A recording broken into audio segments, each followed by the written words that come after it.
What's up, guys? Stephen Bogman here, Pro Physique. Today, what I wanted to talk about is having bad days, either with your diet or even at the gym.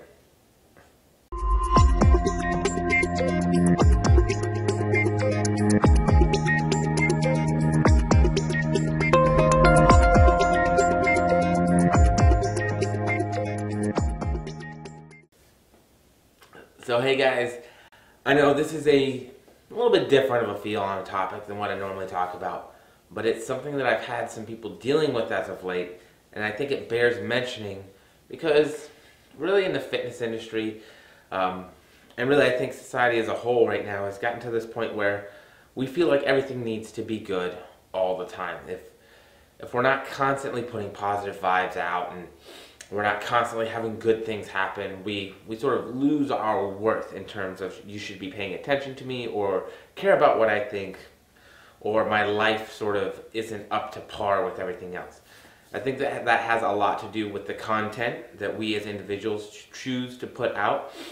You know, if you look at social media in general, it's a lot of positive vibe stuff. It's almost like a highlight reel. And so I think that quite often we get sucked into that idea that that's what our lives need to be like. When in real life, that's not realistic. That doesn't happen, right? Everybody has their own issues, their own stuff that they deal with. You know, we all go through something, and our perspective of that is going to determine, you know, how big or small of a deal that is. And I'm not saying that we need to sort of go out there and blast mode our own personal issues and things on social media, because I don't necessarily think that that is a great idea either. But I do want to encourage you that it is okay to have bad days. It is okay to feel like garbage. It is okay to be mad. It is okay to be upset, disappointed, hurt, to have bad training sessions, to like all of it. It's okay. I think that a lot of people struggle, especially in the industry, with those bad days, with having bad training sessions and bad attitudes. But the truth of the matter is if you're in prep, like I have a fucking bad attitude most days. Like I'm hungry. And granted, this past week has been a much bigger improvement because calories are coming up as we go into the last show. But there are a lot of times during prep when I am angry and mad and agitated and hungry and tired, and you know what? I'm having a bad freaking day.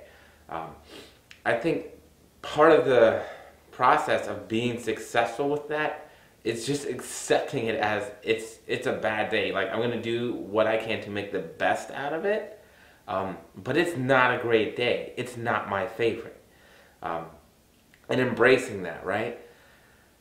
Here's why I think being able to embrace having bad days is a good thing.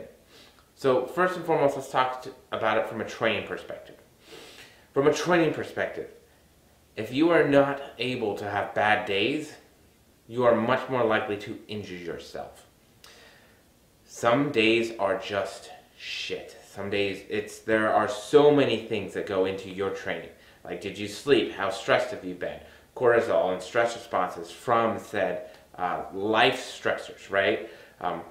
Your nutrition's obviously down, so that's going to be a contributing factor to your training as well. So we want to make sure that we understand how many things really affect your training, even just how you look at the weight in that moment, in that day, right? Your perception, your CNS, how much fatigue you've built up throughout that training period. How long has it been since you had a deload? All of these things matter. And so when you're in a calorie deficit, you are already now in a place where you are at a higher risk for injury. Now, if you cannot listen to your body during that time, you are going to exponentially increase that risk, because now when you go in and it's one of those days when you just don't have it and fatigue has built up and your body can't keep up because there's not enough energy coming in to rebuild and to necessitate all the cardio and training and weights and life that you're doing right now, you have to be able to be pliable and understand that not every day is a winner in the gym. That means sometimes lightening the weights. That means sometimes changing your frequency. That means sometimes finding different exercises to work the same muscle groups that you can handle the volume on, and utilizing those maybe just for a workout, maybe for multiple workouts, depending on where you're at in prep and how you're responding to the stimulus. A lot of people look at it as a loss. I lost today. I couldn't hit my weights. The real loss is being out of the gym long term. When you're in prep, the win is staying healthy and making it through.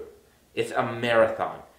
12-week preps aren't something I recommend, but even at 12 weeks, the shorter end of preps, that is a marathon. That is 3 months of dieting and training for a specific goal in mind, right? We need to make sure that we are looking at the long term, which is being able to train up into the show and after the show, right? If you are injured and out of the gym, you are not only not making progress, you are regressing, right? You are going backwards. Staying healthy should always be your number one goal, which means listening to your body during a time of calorie deficit and high stress is very important. So let's talk about, the physical things, right? So the dieting, feeling hungry, like that shit's normal. If you are in a dieting phase and you are dieting hard and you've been dieting for a while and you're pushing it and you're low body fat percentages, and sometimes it's not even that we get to that low body fat percentage, it is just our dieting history plays a pivotal role in this, and we're hungry. Like, it's okay to be hungry. It's okay to not ever feel full, right? That's part of it. So we want to be able to own that, because owning that experience helps us, one, to appreciate the other side of the spectrum, right? When we're in that improvement season, when we have extra calories going on, when training's good and the energy is high, right? So one, the saying is, the sweet is not as sweet without the sour, right? It helps us to appreciate the other end of the spectrum. Two, it gives people a realistic idea. Like, I turn into a whiny, cranky little asshole sometimes when I'm hungry. And that's just the real deal. That's what happens. Not everybody responds the same. But how is anybody supposed to have a realistic understanding or expectation of what prep is like if we just tell them things are okay all the time? So I think it's important to be a little bit transparent with it, with not feeling great and feeling agitated because of hunger, right? Not only does one, it help us to be honest with ourselves, which is very important in terms of the decisions we make, short and long term, and then how we deal with those situations in life. I don't think that living in denial of hunger during prep is a good thing. I think that so it's one of those things, you just have to learn to accept it and kind of grind through it. And the competitors that I've always seen who are the most successful are the ones who accept that and they just grind through it regardless. They know, hey, it's not going to be a good day, but tomorrow's a new day and hopefully it'll be a better day, so let's just get through today. And they look at that end goal and they use that as motivation, right? So those are the big things. And then what about, like, emotionally, right? Emotionally and psychologically having bad shit days. Like, owning that is important, right? Acceptance is one of the stages, right? We have to accept it. So we can deny it at first. Oh, it's not going to be, but sometimes we just feel like crap.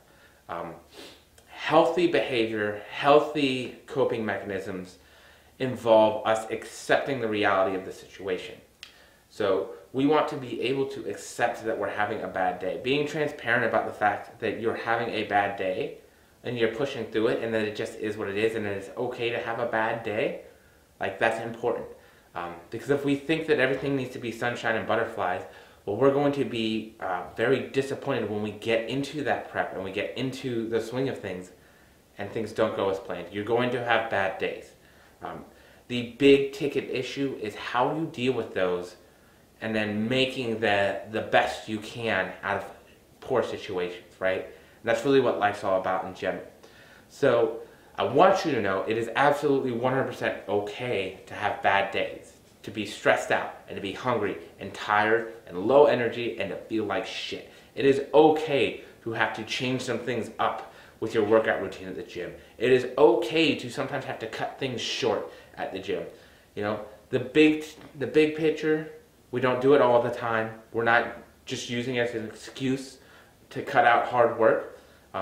But we're listening to our bodies, we're listening to what's going on, and we're dealing with it in safe and healthy manners. So that's it, guys. That's all I wanted to talk about today. Hopefully you have a great week, and I'll talk to you soon.